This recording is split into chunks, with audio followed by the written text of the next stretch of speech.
I mean, how are you going to utilize this information is my question, right?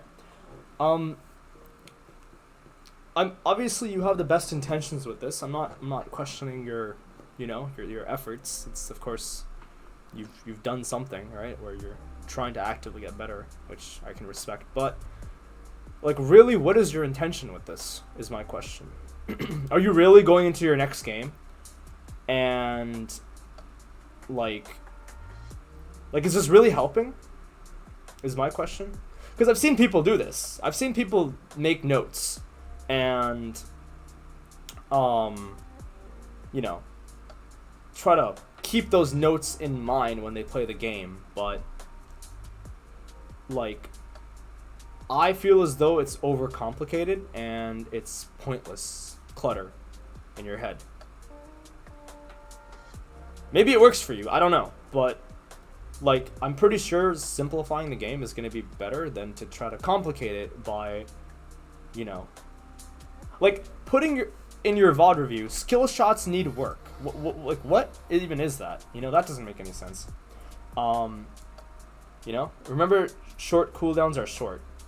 What? Like, I wouldn't be surprised if you wrote water is wet down here somewhere.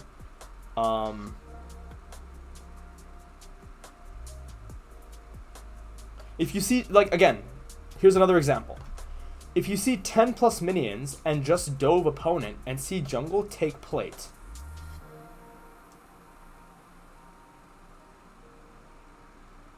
That actually is wrong in some cases.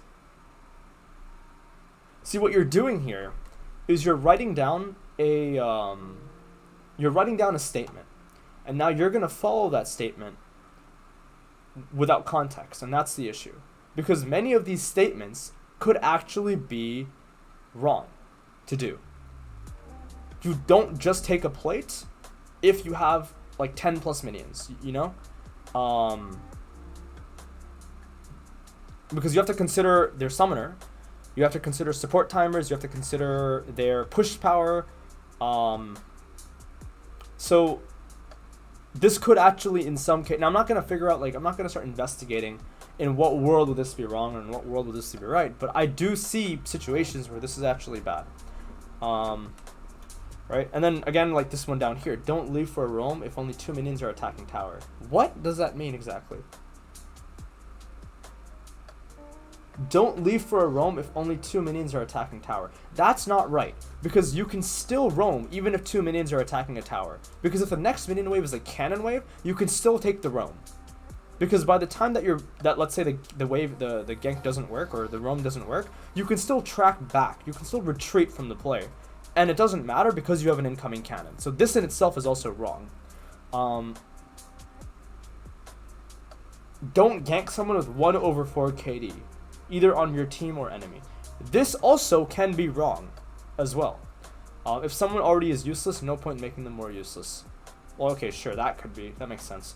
Go for a gank that even if you don't get a kill, you deny waves. No, this could actually hurt you as well. Don't gank someone that you'll get less than gold assistance, 100 gold assistance, or a kill if you're missing a wave. This is not a thought process you should be having. Don't waste abilities on jungle camps if there's a high possibility that you can cheese someone instead. That doesn't make sense either to me, because how will you take that information and actually make use of it in your next game? I don't see it logically happening. So what you're doing is hurting yourself with whatever this is. Obviously some of this stuff is fine, and I'm not saying that, this is a lot of effort. I get it. But, I mean, there's a lot to it. Holy shit. There's actually a lot to it. I don't entirely know. I'm not going to read the whole thing, obviously, right? But from the first page, there seems to be a lot of misconceptions. And what you've essentially done is you've written all of your misconceptions on a piece of paper. Which, now by reading this, it's not good.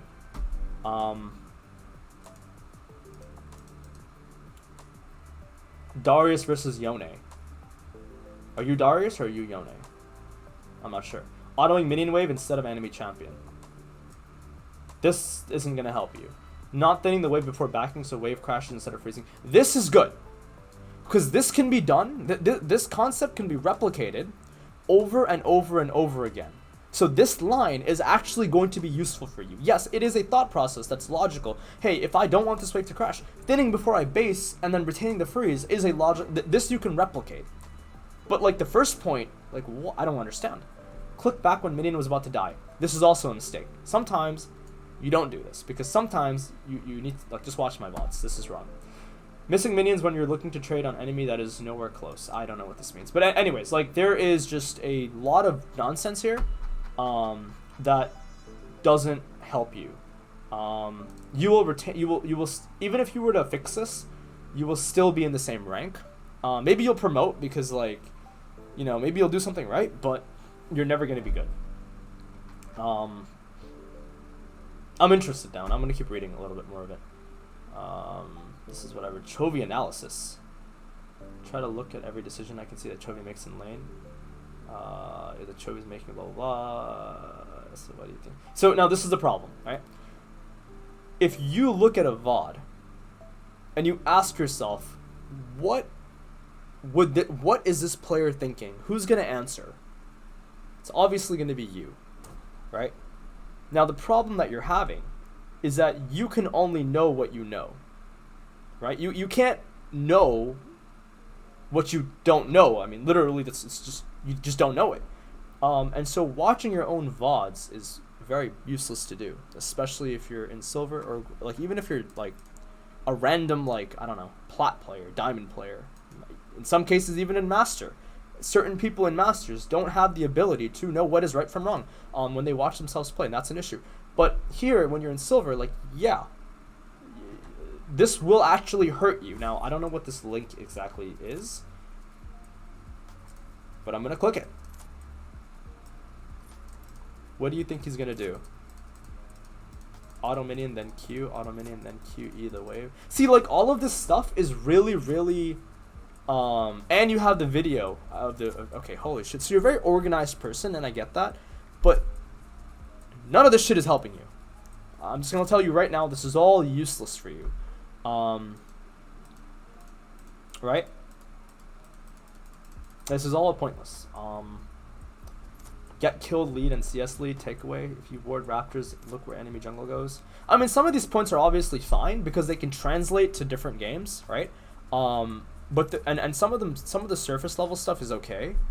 But the intentions of like this like encyclopedia that you built is gonna harm you more than it's gonna do good.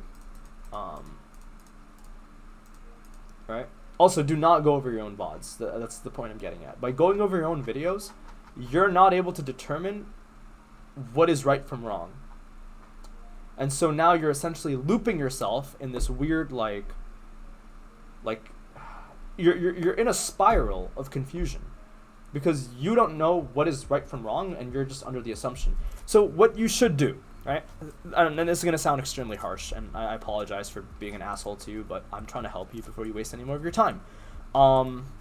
Scrap this. It's useless to you. There's some of the points are good, but you don't know which points are good and which points are bad, and I'm not about to go over the whole thing to tell you what you can keep and what you can't keep. Instead, just scrap the whole thing. Go and subscribe to Vigar V2 Patron. First thing you do. That's $10 a month.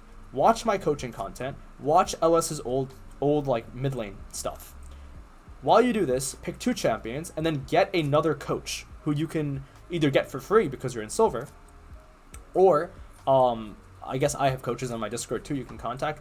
That costs money, but if you don't want to spend money, then just get someone who's free. If you're in silver, coaching should never be paid, to be fair. Because, unless you're getting like long term with somebody and it's like a specific kind of thing. If it's like a one-off session and you're silver, you should not be paying money. You don't actually need to pay. And that's all you do. Okay? And then you just refine yourself. And you stop getting into this weird spiral of confusion where you think that this is what you should have done, so you write it down for the next time you look back at it, but that thing is actually absolutely inaccurate, and then now you essentially have an inaccurate concept moving to the next game, and then at the end of the next game you build more inaccuracies in your understanding of the game and your gameplay overall. I mean, I don't know. It's gonna be so bad for you. This is harming you more than it's helping you.